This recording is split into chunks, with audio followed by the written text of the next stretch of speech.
Bonjour et bienvenue au podcast Raviver le désir sexuel. Je suis François Renaud, sexologue et psychothérapeute, créateur du programme en ligne Raviver le désir. Nous allons parler aujourd'hui des styles amoureux. Bienvenue au podcast et merci à tous nos auditeurs, auditrices qui nous écoutent. Aujourd'hui, comme j'ai dit, nous allons parler des styles amoureux. Mais avant qu'on passe à ce sujet-là, je veux vous inviter à nous écrire à info@lesexologue.ca pour nous donner vos suggestions, vos idées, vos commentaires. On en a reçu plusieurs dans les dernières semaines et j'en suis très content. Donc, allons-y avec le sujet de la journée. Les styles amoureux. Donc, c'est quoi un style amoureux exactement? Mais c'est un peu la manière qu'on va tomber finalement en amour avec quelqu'un. Et le style amoureux qu'on va avoir va aussi potentiellement déterminer un peu le outcome ou certaines potentielles difficultés en jeu qu'on pourrait avoir finalement dans notre relation amoureuse avec la personne. Donc, le premier style que vous connaissez probablement pas mal un peu tous, c'est le coup de foudre. On voit souvent ça dans les films, dans les médias, dans les livres qu'on lit. C'est aussitôt que tu vois quelqu'un, il y a comme un sentiment amoureux immédiat. Il y a une connexion très rapide qui se fait par le simple fait de voir l'autre personne et d'avoir quelques petites interactions avec cette personne-là. Il y a comme une connexion et ça clique rapidement. Hein, on parle souvent d'âme sœur. Ça s'est super bien déroulé rapidement. On l'a vu, il y avait une attirance quasiment immédiate envers cette personne-là.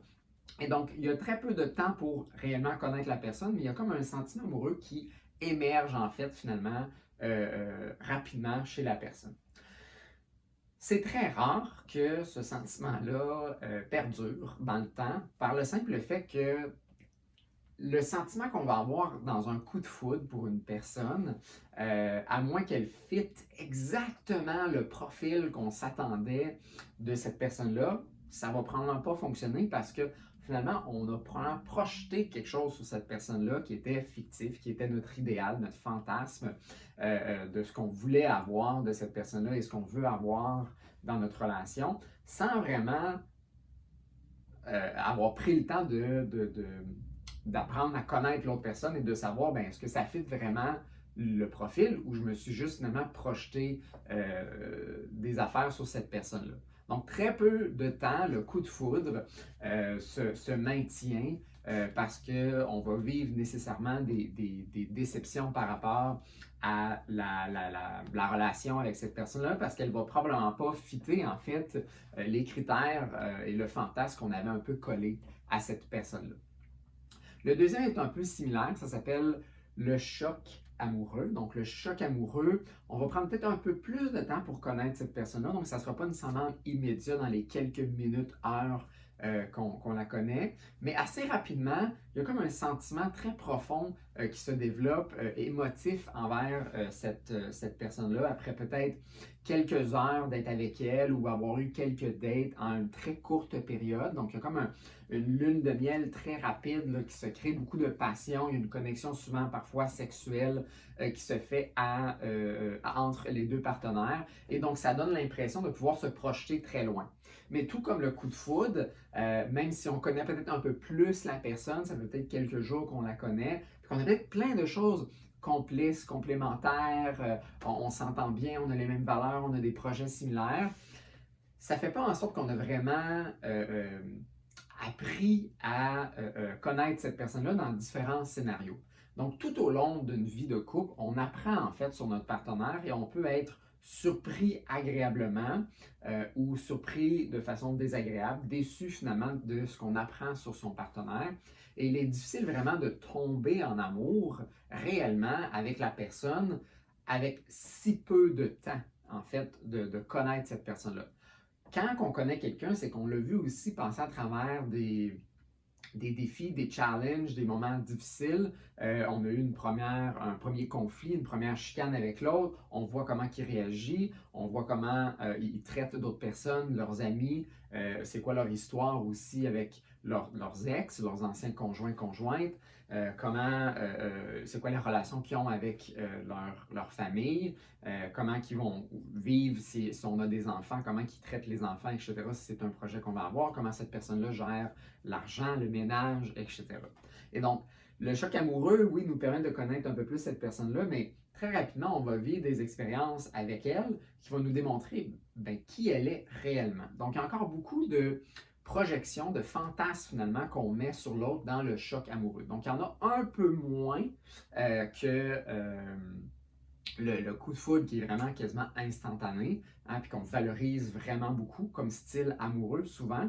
On veut se sentir très rapidement connecté à quelqu'un plutôt que de construire en fait cette connexion-là avec l'autre. Tu as aussi le style où ce que dans le fond, finalement, on développe une certaine connaissance, une certaine amitié finalement avec l'autre personne et que là, le sentiment amoureux embarque. Donc, ce que je veux dire, c'est qu'on ne passe pas nécessairement par le friend zone ou on ne passe pas nécessairement par une amitié toujours, mais on prend le temps d'apprendre à connaître cette personne-là. Donc, on peut avoir une certaine intimité sexuelle, affective, s'embrasser, se caresser, faire l'amour, avoir des relations sexuelles. Mais avant qu'on ressente vraiment un amour significatif, profond pour cette personne-là, il y a un certain délai, il y a un certain temps en fait qui s'est écoulé avant de se rendre à ce moment-là. C'est certain qu'assez rapidement, surtout même dans les premières semaines, on peut sentir une grande attirance envers l'autre. On peut sentir un élan, on veut être embrassé, on veut être caressé, on admire cette personne-là, elle nous séduit, on la séduit, elle nous admire, elle nous désire, il y a une grande connexion au niveau de la sexualité. Mais est-ce qu'on peut vraiment parler d'amour dans les quelques premières semaines qu'on rencontre quelqu'un? Puis il y a des gens, effectivement, qui ont eu des coups de foudre, des chocs amoureux, puis ils ont perduré dans leur relation parce que ça s'est avéré, effectivement, que ce qui s'alignait à ce moment-là a continué aussi à s'aligner.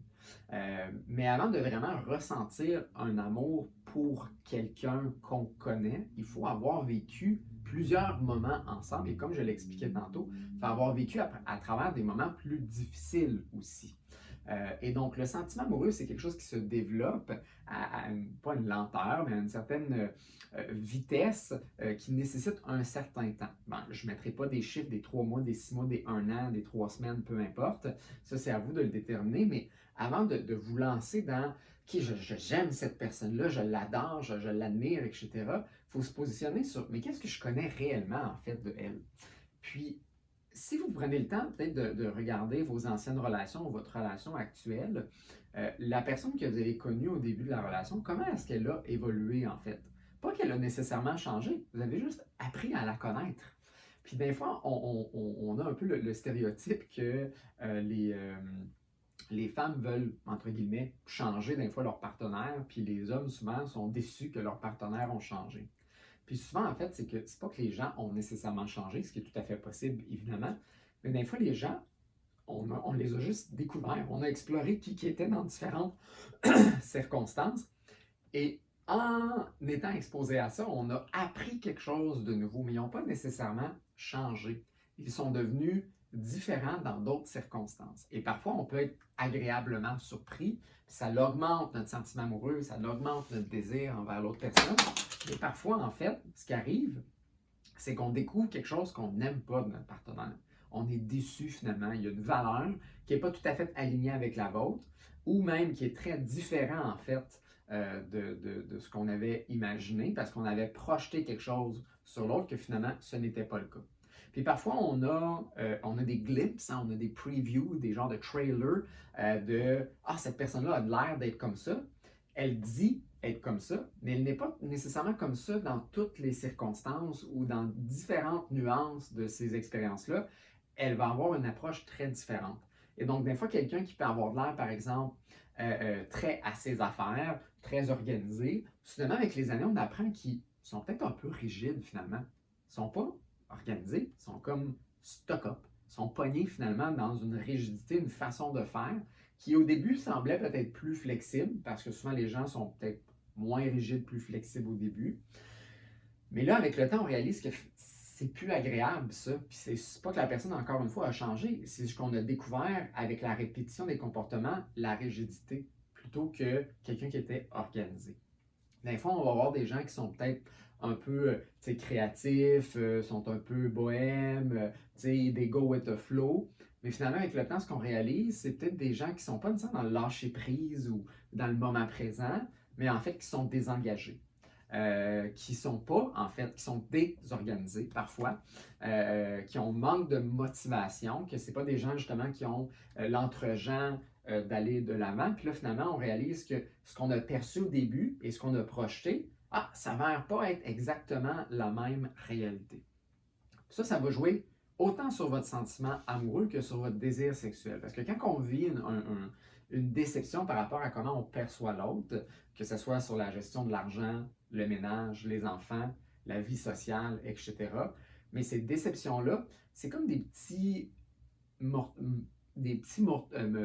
coups en fait de marteau finalement qu'on enlève sur la belle image qu'on a faite de l'autre, la belle statue. Là, c'est comme si on est en train de cogner, puis on est en train de chipper un peu finalement à cette belle image-là qu'on avait. Mais là, évidemment, avec le temps, on va avoir une réalité de plus en plus réelle finalement de qui est cette personne-là.